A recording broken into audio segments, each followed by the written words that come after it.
Well, behind me is the latest G-Wagon from Mercedes, the G63 AMG, 540 horsepower, in a car that just sort of refuses to die.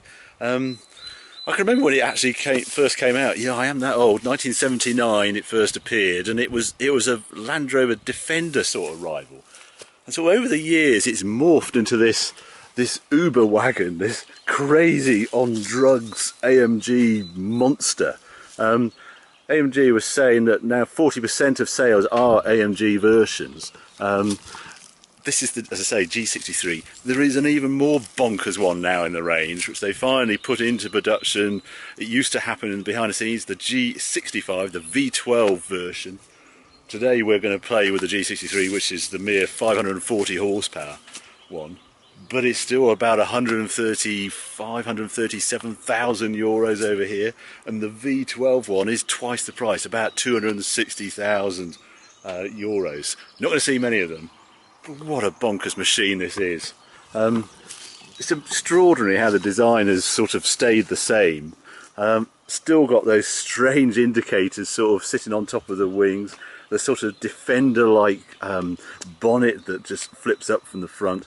New for this model is the two intercoolers either side and that sort of front air dam and that peculiar camera staring out and an oil cooler in the middle.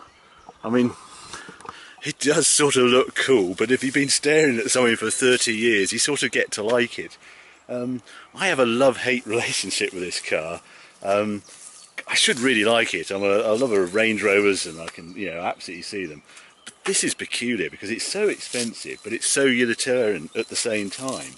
Some of the things that I just love about it is when you open the door, you only used to get this sort of sound. It used to be old 911s used to make that sound. It's like the safe sort of closing. It's just extraordinary.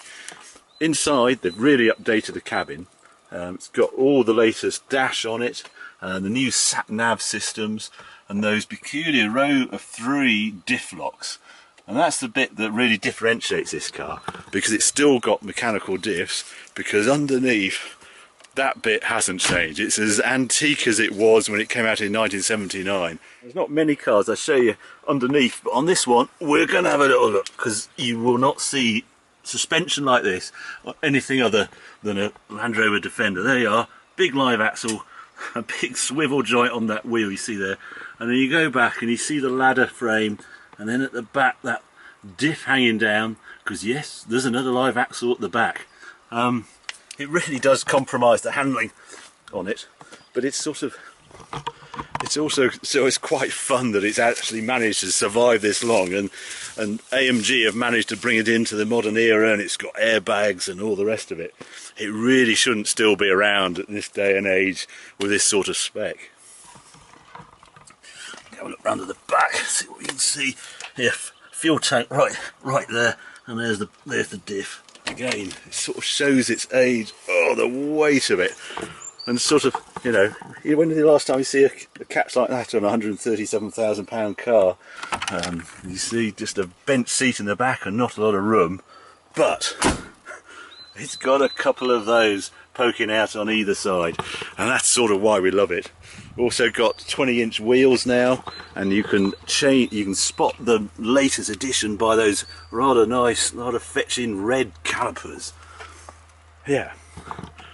What a peculiar car. We'll take it out on the road, but it's morphed from this sort of farmer car I'd expect going up and down tracks like this to this monster with the deepest, most fabulous growl you ever heard. I mean, it might be called the G63, but it's not actually a 6.3 litre engine in this one.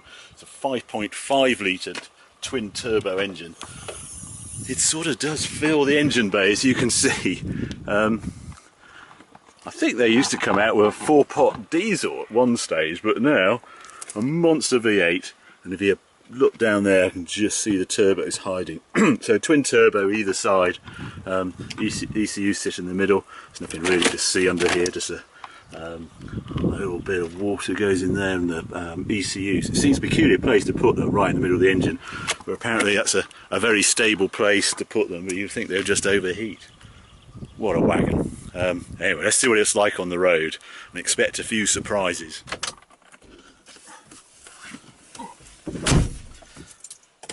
say, it does look quite different in here with this new dash. Really nicely done, new dials. But what hasn't changed is the noise.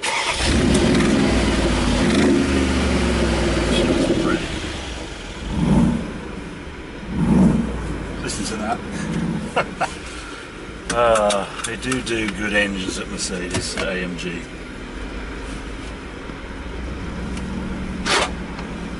Listen to that when the doors lock. It's like this bolt going across. It's sort of somebody body down at B&Q. Fair old turn of speed, 5.4 to 60.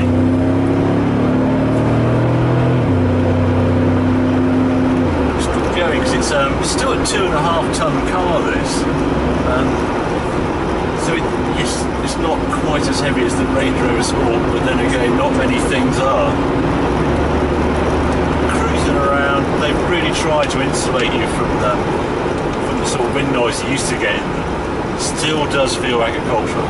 Feel those live axles jumping around underneath me. There's no escaping that.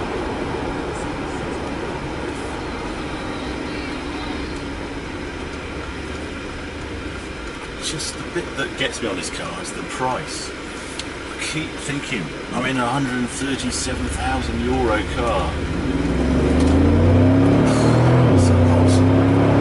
Even for a superheated G-Wagon, that's a lot of money. But it's just the grunt. 750 Newton meters, there's twin turbos, this effortless performance that we sort of got used to as an AMG hallmark, and it's absolutely present in this car. I can't get over the aerodynamics. They're best shown by the amount of bugs on the windscreen. It's absolutely smothered. No bug. You know, in some cars you sort of see them swerve around the pillars or something. No, every bug heading anywhere in this valley straight against the windscreen, dead. There is no aerodynamics. And it's like going down a gravel road and you sort of hear gravel in the wheel arch, but this time it's just bugs against the windscreen. Oh, dead.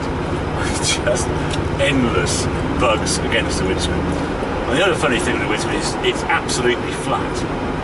And it's like that annoying boy at school with the ruler sort of trying to blind you during lessons.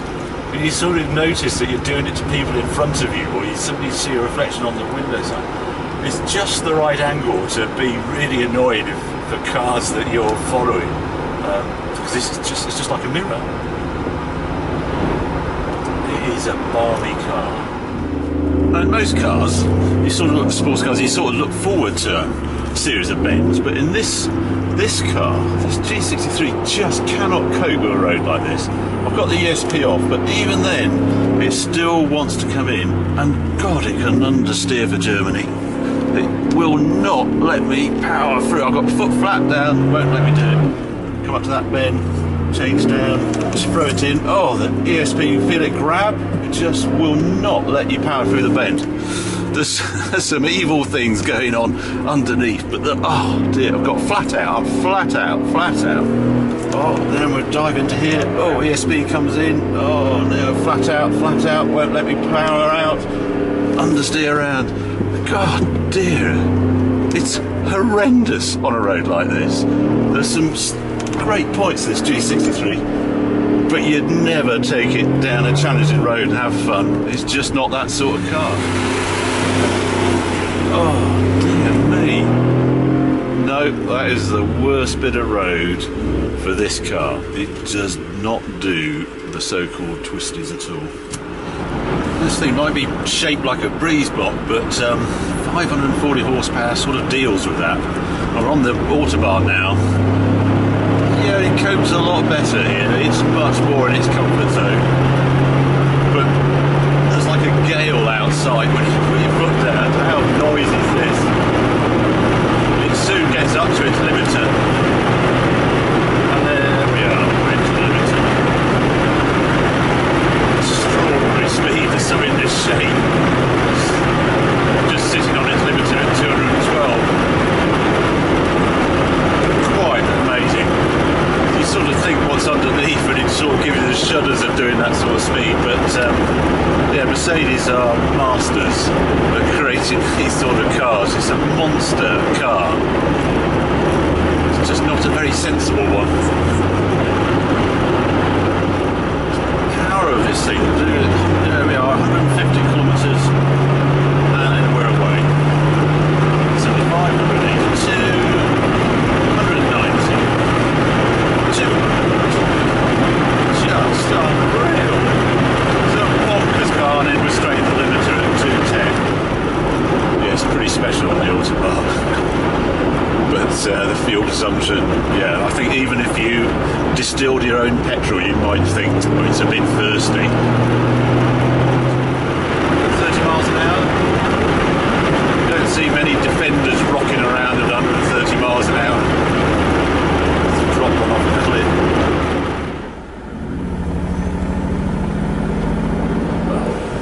Oh, very nice. There's a lot to be said for a V8. That's another good reason to buy a G63. The noise it makes at about 20 miles an hour. So while it does this sort of fantastic burble at low speed, obviously there's another side of this car, and that's this.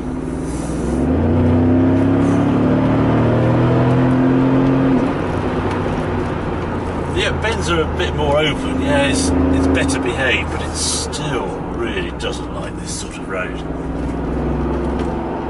Just no grip at all. It is monstrously overpowered for its ability.